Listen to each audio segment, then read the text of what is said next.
Hi friends, மக்கள் தீர்ப்பே மகேசன் தீர்ப்புன்னு சொல்லுவாங்க. அதில் இடம் பிடிச்சவங்க தானே நம்ம வீக்கா. நம்ம வீக்கா எவ்வளோ பேர் ரசிகர்கள் மத்தியில், ரசிகர்களோட மனசில் அவங்க வீட்டில் இருக்கிற போல் ஒரு பொண்ணுக்கு பிரச்சனை, ஒரு பையனுக்கு பிரச்சனை வந்தால் அந்த குடும்பம் எவ்வளோ தத்தளிக்குமோ அதுபோல் தவிக்கிறோம் இன்றைக்கி நம்ம வீக்காவுக்காக.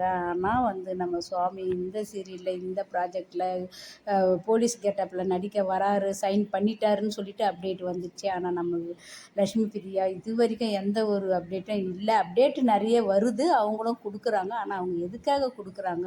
இந்த ப்ராஜெக்டில் சைன் பண்ணியிருக்காங்களா? இந்த சீரியலில் நம்ம சுவாமிக்கு ஜோடியாக நடிப்பாங்களான்ற போல் பல கொஸ்டின் நம்ம ரசிகர்கள் மத்தியில் போராடிக்கின்னு இருக்குது 2 நாளாக.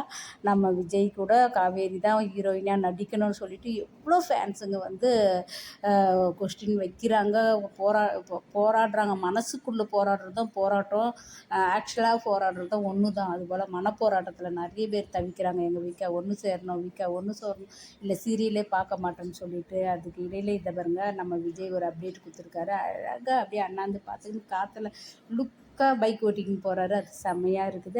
இது அந்த ஆட்டோ சாந்தி ஹிந்தி சீரியலுக்கான அப்டேட்டாக இருக்கும்னு நினைக்கிறேன். ஆனால் நம்ம விஜயும் காவேரியும் பிரிஞ்சு இருக்கிறத தான் இப்போ நம்ம பார்க்க முடியாமல் தவிக்கிறோம். கண்டிப்பாக இந்த போலீஸ் கேட்டப்பில் இருக்கிற நம்ம விஜய்க்கு காவேரி அழகான ஒரு கலெக்டராகவோ, ஒரு டாக்டராகவோ, அதுபோல் ஒரு ஆக்ஷனில் ஹீரோயினாக சேர்ந்தாங்கன்னா ரொம்ப நல்லாயிருக்கும். எதிர்பார்க்குறோம். ஆனால் எதிர்பார்ப்பு நடக்குமா நடக்காதான்னு தெரியல. மனப்போராட்டம் தான் எங்களுக்கு.